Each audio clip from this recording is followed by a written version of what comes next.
Hola chicos, buenos días. Como ustedes ya me conocen, mi nombre es Manuel David Reyes, estudiante de Control Ambiental de la ficha 1806570, y en el día de hoy vamos a hablar un poco acerca de lo que es determinar puntos de muestreo. Entonces, como se podrán haber dado cuenta, esta frase es muy familiar para nosotros. ¿Por qué lo digo? Básicamente porque con el desarrollo de los diferentes resultados de aprendizaje a lo largo de nuestra titulación, nos hemos podido dar cuenta que la palabra muestreo está inmersa en muchos de ellos. Por ejemplo, cuando realizamos muestreos de la calidad de aire, cuando realizamos muestreos de aguas residuales o cuando realizamos muestreos a los diferentes tipos de residuos que se generan en nuestras unidades habitacionales. Sin embargo, en el día de hoy les quiero hablar acerca de un tipo de muestreo mucho más general y enfocado hacia la parte estadística. Entonces, como ustedes se podrán haber dado cuenta, muchas veces cuando nosotros queremos realizar una investigación, un estudio o un censo, el flujo de personas es demasiado grande como para que nosotros como muestradores nos pongamos a investigarlas o a indagarlas una por una. Entonces, surge la duda, ¿cómo hacemos? ¿Cómo podríamos hacer eso? Entonces, es aquí donde el término muestreo comienza a jugar un papel muy importante. Entonces, ¿a qué se le define muestreo? Básicamente el muestreo es la herramienta por medio de la cual nosotros vamos a sustraer una pequeña muestra. Esta muestra tiene unas características que básicamente son que tienen que ser representativas de la población objeto de estudio. Ahora bien, tenemos que tener varios puntos en claro o a considerar. El primero, básicamente, es definir claramente la población de estudio. ¿A qué me refiero con esto? Entonces, cuando lo digo, hago referencia a que tenemos que definir si la población son personas, objetos, cosas, animales, etc. Entonces, muchos textos nos hablan de que esta parte es importante. ¿Por qué? Porque es que no podemos mezclar un objeto con una persona. ¿Por qué? Porque podríamos tener algún error muestreal y esto nos conllevaría a que el tipo de muestreo no sea representativo o los valores tengan algún tipo o margen de error. Ahora bien, el segundo punto a considerar es el enfoque del estudio. ¿A qué me refiero con enfoque del estudio? Es a si este estudio se lleva a cabo a nivel local, regional, global, nacional o tal vez departamental, etc.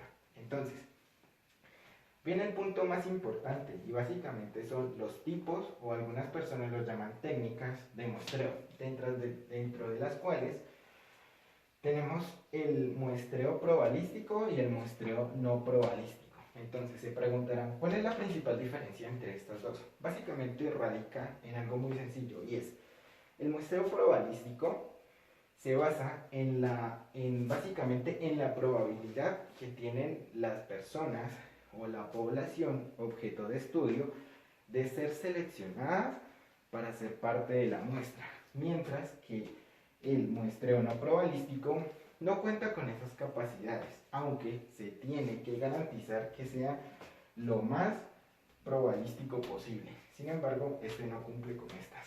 Ahora bien, vamos a hablar por separado de cada uno de ellos. Empecemos por el muestreo probabilístico. Entonces, dentro de esta tenemos lo que es el muestreo aleatorio simple. ¿En qué consiste y cómo se hace? Básicamente el muestreo aleatorio simple es aquel donde se tiene que enumerar toda la población. Por ejemplo, pongamos un ejemplo. Nosotros aquí en la ficha somos 20 estudiantes. Listo, entonces yo soy el muestrador. La población objeto son los 20 estudiantes de control ambiental. Sin embargo, se desea sacar una muestra. La muestra la vamos a sacar de 3 personas. ¿Cómo se hace entonces? Nosotros, los 20 estudiantes se van a enumerar de 1 a 20. Después de eso, al azar se van a escoger 3 números. ¿Cómo se hace esto? Generalmente se puede hacer al azar. Yo puedo decir, puedo escoger a otra persona a otro salón y le puedo preguntar, oye, mira, dame 3 números del 1 al 20, y ella me los puede dar. O también lo podemos hacer mediante softwares o programas computalizados, y así sucesivamente. Ahora bien, pasemos al siguiente. Hablemos del muestreo sistemático. ¿Listo? Básicamente el muestreo sistemático tiene mucho que ver con el muestreo simple, sin embargo radica o tiene una principal diferencia, que es que este se hace en intervalos. Ahora se preguntarán, pero ¿cómo en intervalos? Pues bien, básicamente lo que se hace es, se tiene la población objeto de estudio. Continuemos con el ejemplo de nosotros como ficha. Entonces, la población somos nosotros 20. Ahora bien, vamos a sacar una muestra. Entonces la muestra va a ser de 5 personas. Entonces, 5 personas. Entonces, tenemos la población y esa población la vamos a dividir en la muestra. Entonces, 20 dividido 5 nos da 4. Entonces, ese es el intervalo. Ahora bien, ¿qué se va a hacer? Cada cuatro personas se va a elegir a la ganadora o al tipo de persona que va a salir a representar esa muestra. Aunque muchos textos también sugieren que ese intervalo se puede dividir en subgrupos. ¿A qué me refiero con esto? Listo. Entonces, tenemos el número 4. Ese número 4 al azar lo podríamos sortear y podríamos decir, bueno, ¿qué números coges de 1 a 4? Entonces 3. Entonces, cada 3 personas sacamos una muestra y así sucesivamente. Ahora, el muestreo estratificado. Básicamente, el muestreo estratificado es aquel que cumple con ciertas características propias de la población y esta se puede dividir en subgrupos. Entonces, explicámoslo un poco más a fondo. Llevemos a cabo un ejemplo.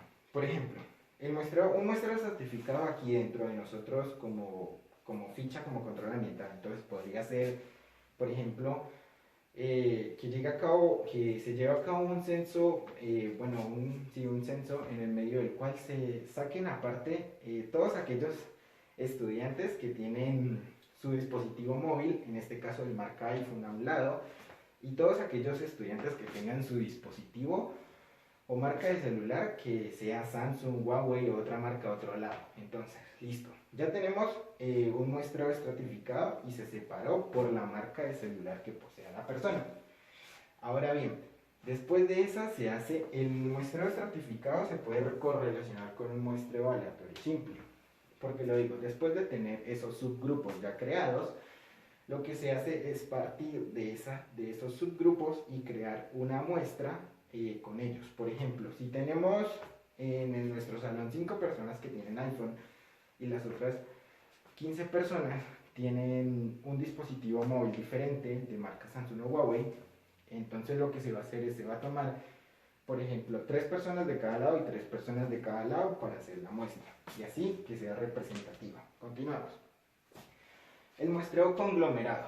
Básicamente, el muestreo conglomerado es aquel que combina el muestreo sistemático. Sin embargo, este es mucho más fácil. ¿Por qué lo digo? Porque en este muestreo los grupos ya están conformados naturalmente. ¿A qué me refiero con naturalmente? Por ejemplo, yo como muestrador llego a este salón. Entonces miro que aquí ya todos están conformados por SEAPs. Entonces yo quiero sacar una muestra. Y no sé, y satisfactoriamente todos están ubicados de tal proposición que todos tienen la misma cantidad de personas por SEAPs. Entonces yo digo, mira, ese SEAP puede ser la muestra para ese salón, y así sucesivamente. Ahora, continuemos con el muestreo no probabilístico. Entonces, tenemos por ejemplo el muestreo probabilístico por bola de nieve. ¿A qué me refiero con bola de nieve? Entonces, el bola de nieve es muy sencillo y básicamente radica en que, por ejemplo, yo como muestreador llego a este sitio y no conozco a nadie excepto a una sola persona. Por ejemplo, a Camila. Entonces yo le digo a Camila que si ella me puede ayudar a conseguir a las demás personas. Entonces Camila le puede decir a Daniel, Daniel le puede decir a Mavi, Mavi le puede decir a Aleja y con ellos ya puedo obtener la muestra representativa de la población. Entonces, continuemos. El muestreo por conveniencia. El muestreo por conveniencia es muy sencillo y básicamente radica en mí como muestreador. Puedo llegar al azar y escoger a cierto tipo de personas al azar, según mi grado de conveniencia. Como por ejemplo yo puedo decir, no sé, yo escojo al Flaco, escojo a Oriana, escojo a Camila, escojo a Alex, escojo a tal vez a Claudia, y ellos me van a formar la muestra. ¿Listo? Ahora, el muestreo por cuotas. El muestreo por cuotas es básicamente el mismo que el estratificado, sino que tiene una diferencia muy grande, y básicamente en que este no cuenta con la misma probabilidad que tienen estos individuos de ser seleccionados, y así sucesivamente. Y creo que eso es todo por hoy. Espero hayan entendido. Alguna pregunta y muchas gracias.